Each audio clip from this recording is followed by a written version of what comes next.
अस्सलाम वालेकुम स्टूडेंट्स, मैं हूं मोहम्मद अशरफ और आप देख रहे हैं मेरा यूट्यूब चैनल ए कोचिंग सेंटर। तो स्टूडेंट, आज के इस लेक्चर में हम अपनी 9th क्लास की फिजिक्स का एक टॉपिक है law of conservation of momentum.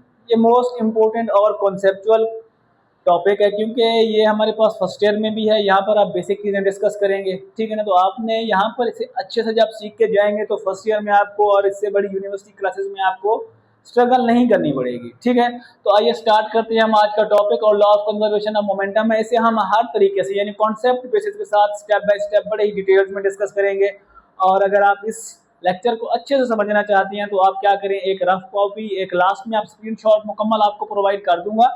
लेकिन ड्यूरिंग लेक्चर जितनी देर आप ये लेक्चर देखते जा रहे हैं तो आप एक पेन और एक पेज ले लें, ताकि जो मैं कीवर्ड्स बोलूँ तो आप साथ के साथ मेंशन करते जाएं, ताकि फिर हम उन्हें आपस में ज्वाइन कराते जाएं तो हमारे तमाम कॉन्सेप्ट्स क्लियर होते जाएं, ठीक है। तो आइए स्टार्ट करते हैं आज का lecture, law of conservation of momentum. ठीक है बेटा, तो सबसे पहले हम डिस्कस करते हैं कि मोमेंटम होता क्या है। मोमेंटम बेटा बेसिकली होता है क्वांटिटी ऑफ मोशन, कि किसी बॉडी की क्वांटिटी ऑफ मोशन क्या है, और वो दो चीजों के ऊपर डिपेंड करती है, ये बात याद रखिएगा। एक होती है बॉडी का मास और दूसरा होता है वेलोसिटी। यानी ये इन दोनों चीजों को आप मल्टीप्लाई करा के किसी भी बॉडी का मोमेंटम निकाल सकते हैं। ओके, इससे अगर आप मोमेंटम को अच्छे से समझना चाहते हैं तो प्लेलिस्ट में हमारे पास मोमेंटम का टॉपिक गिवन किया गया, आप उसको भी पहले अच्छे से समझ लें, बाद में ये देख लें। उसके बाद है बेटा लॉ ऑफ कंजर्वेशन।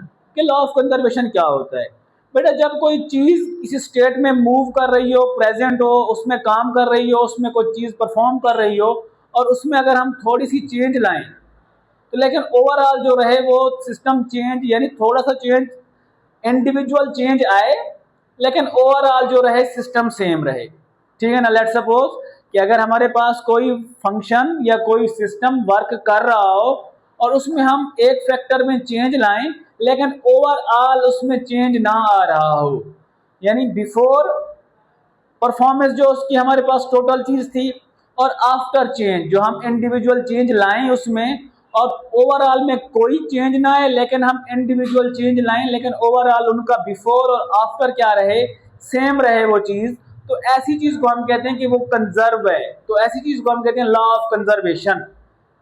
कि अगर किसी सिस्टम के हम इंडिविजुअल पार्ट्स में चेंज लाएं, ये बात लिख लें कि किसी सिस्टम के इंडिविजुअल चीजों में हम चेंज लाएं, लेकिन ओवरऑल जो चीज रहे वो सेम रहे। इंडिविजुअल चेंज आ रहा हो लेकिन ओवरऑल निकालें तो उसमें कोई चेंज हमें ना मिले, तो ऐसी चीज को कहते हैं लॉ ऑफ कंजर्वेशन। और यहाँ पर आ रहा है हमारे पास law of conservation of momentum.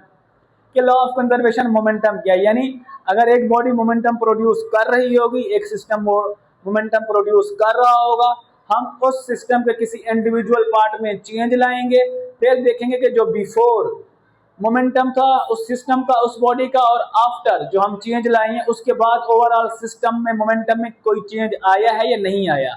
और अगर चेंज नहीं आएगा तो हम कहेंगे कि बेटा ये body law of conservation of momentum perform कर रही है। ओके, अब आते हैं हमारे पास आइसोलेटेड सिस्टम क्या होता है, ये डिस्कस कर ले, क्योंकि ये law of conservation of momentum के लिए बेस प्रोवाइड करता है। अगर लॉ यहाँ पर अगर आप आइसोलेटेड सिस्टम को कंसीडर नहीं करेंगे तो law of conservation of momentum हमारे पास एप्लीकेबल नहीं होता। तो आइए स्टार्ट करते हैं कि हमारे पास आइसोलेटेड सिस्टम क्या होता है बेटा। एक ऐसा सिस्टम जिसमें ना एक्सटर्नल पैरामीटर यानी टेम्परेचर, वेदर, ठीक है ना, उसके बाद हमारे पास प्रेशर, एयर फ्रिक्शन हमारे सिस्टम को डिस्टर्ब ना कर पा रहे हो, तो ऐसे सिस्टम को हम क्या कहते हैं बेटा, आइसोलेटेड सिस्टम। यानी ऐसा सिस्टम जो हमारी अंडर ऑब्जर्वेशन हो, लेकिन उसके ऊपर ना उसका प्रेशर वेरी कर रहा हो, ना उसका टेम्परेचर वेरी कर रहा हो, ना उसकी हीट वेरी कर रही हो, ना उसकी एयर फ्रिक्शन वेरी कर रही हो, यानी बिल्कुल सेम रहे, ऐसे सिस्टम को हम कहते हैं आइसोलेटेड सिस्टम। और law of conservation of momentum जो बेटा होता है ना, ये आइसोलेटेड सिस्टम के जरिए ही परफॉर्म होता है।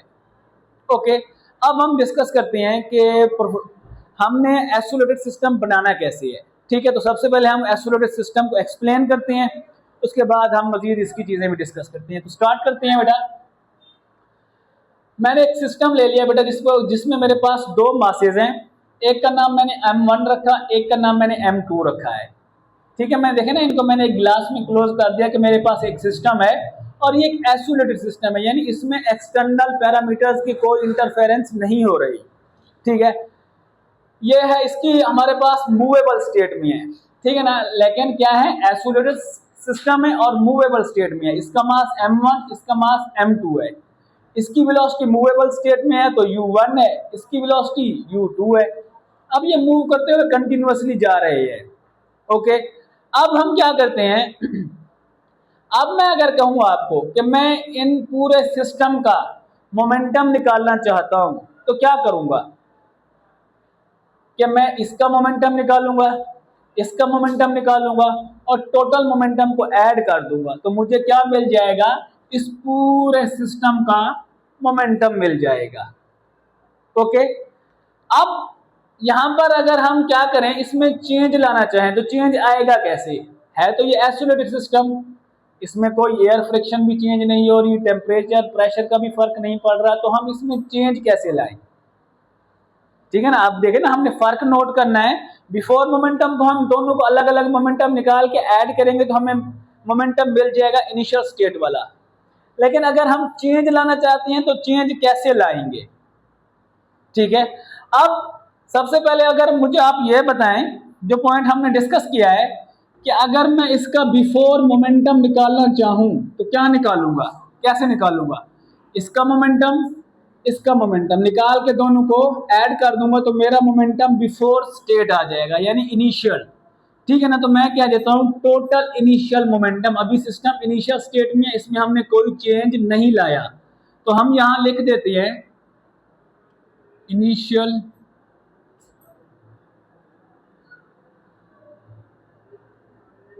टोटल इनिशियल मोमेंटम, टोटल कर देते हैं टोटल इनिशियल मोमेंटम।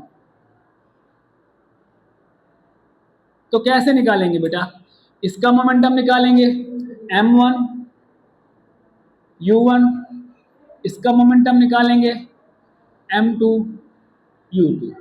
ओके, अब ये सिस्टम क्या है, कंटिन्यूअसली मूव कर रहा है। ठीक है, अब मैं इसमें चेंज लाना चाहता हूं तो कैसे लाऊंगा। अब ना तो मैं इसका मास चेंज कर सकता हूं, ठीक है ना, इसका मास दोनों का सेम है, मास आएगा तो फिर वो फ्रिक्शन का फैक्टर आ जाएगा, दोनों के मासेस भी सेम है। मैं इनमें चेंज लाना चाहता हूं, यानी मैं इन्हें आपस में कोलाइड कराना चाहता हूं। अब अगर मैं कोलाइड कराने के लिए क्या करूंगा, इनको आपस में इंसिडेंट कराऊंगा। तो अब ये क्या करना है, अगर मैं इसकी वेलोसिटी ज्यादा करूं तो ये ज्यादा आगे मूव करता जाएगा, ये पीछे रह जाएगा, यानी इनमें चेंज नहीं आएगा, इनमें कोलाइडेशन नहीं हो सकती।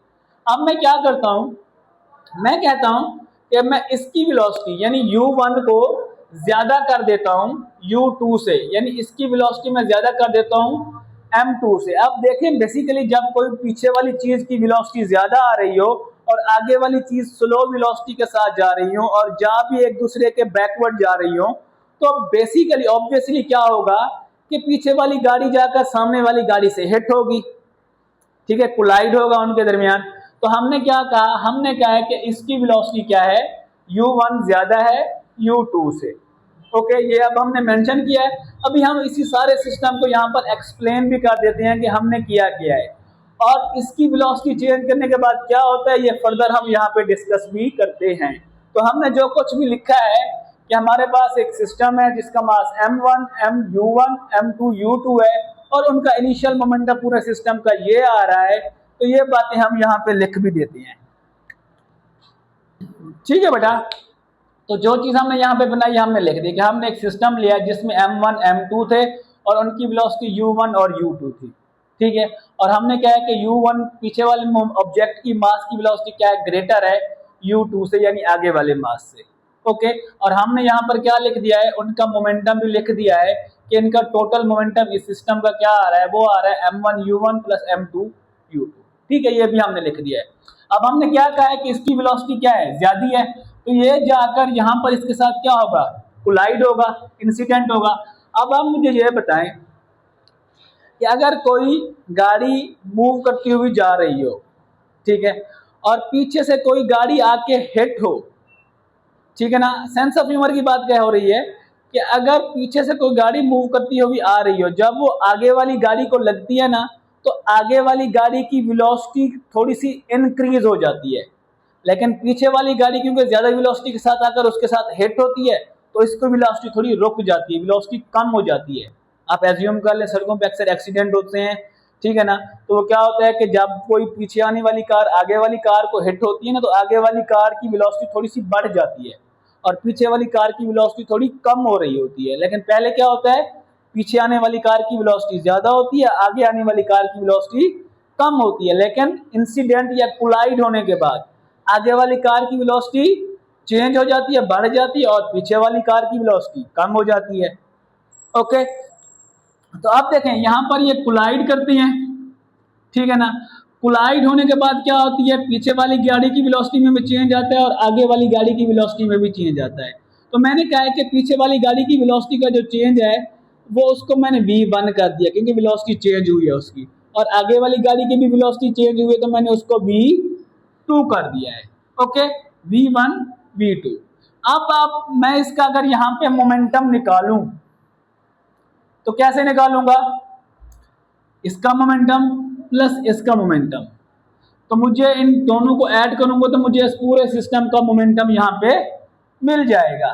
ठीक है, अब यहां पर हम क्या लिखते हैं, पहले लिख लेते हैं, बाद में हम इसको मजीद प्रूफ भी करते हैं कि टोटल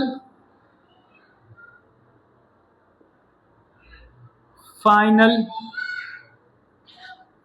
मोमेंटम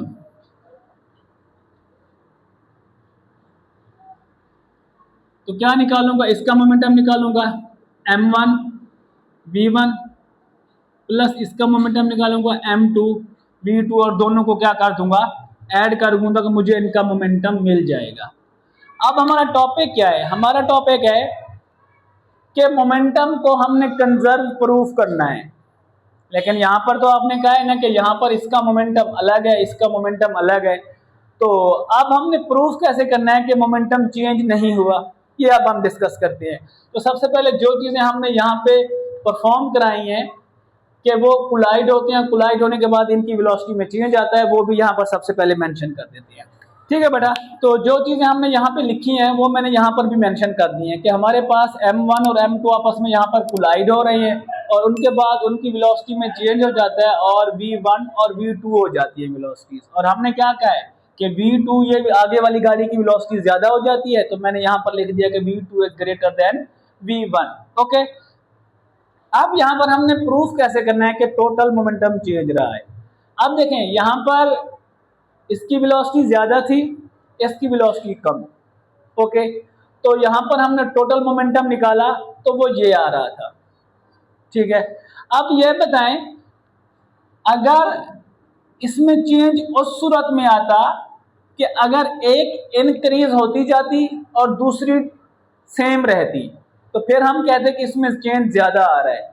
लेकिन कोलाइड होने के बाद आप देखें अगर इसकी वेलोसिटी पहले कम थी, इसकी ज्यादा, यहाँ पे कोलाइड होती है, फिर इसकी वेलोसिटी कम हो जाती है, इसकी वेलोसिटी ज्यादा हो जाती है, तो चेंज कितना आएगा टोटल, इंडिविजुअल तो चेंज आया, इसकी पहले ज्यादा थी वेलोसिटी, इसकी वेलोसिटी कम थी, तो टोटल मोमेंटम हमने निकाला ये आया था हमारे पास।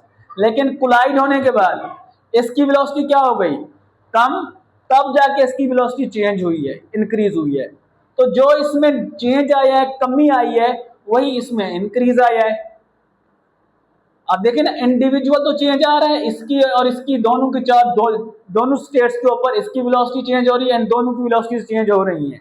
इंडिविजुअल चेंज आ रहा है, लेकिन ओवरऑल चेंज आपको कैसे बताएंगे, पहले इसकी वेलोसिटी ज्यादा थी, इसकी कम, तो फिर इसकी वेलोसिटी में जो इंक्रीज आया है वो इसकी वेलोसिटी में इंक्रीज, इसकी वेलोसिटी में जो डिक्रीज आया है वो इसकी वेलोसिटी में इंक्रीज आ गया है।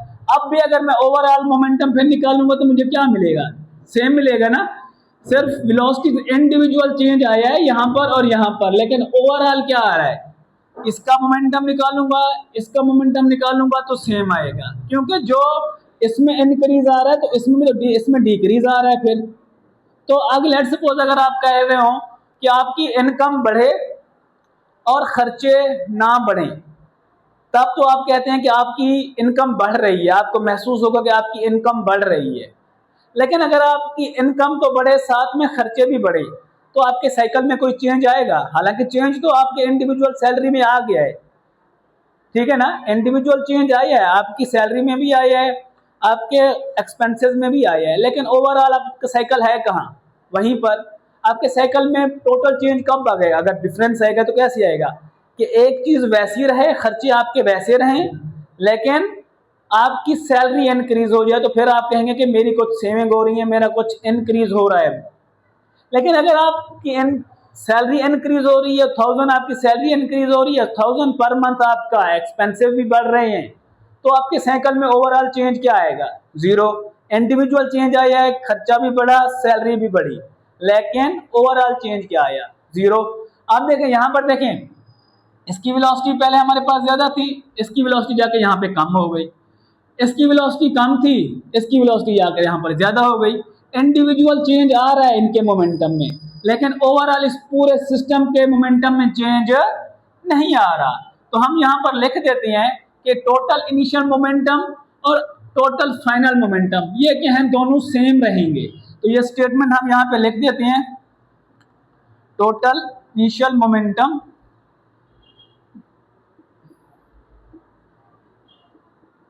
Total initial momentum is equal to total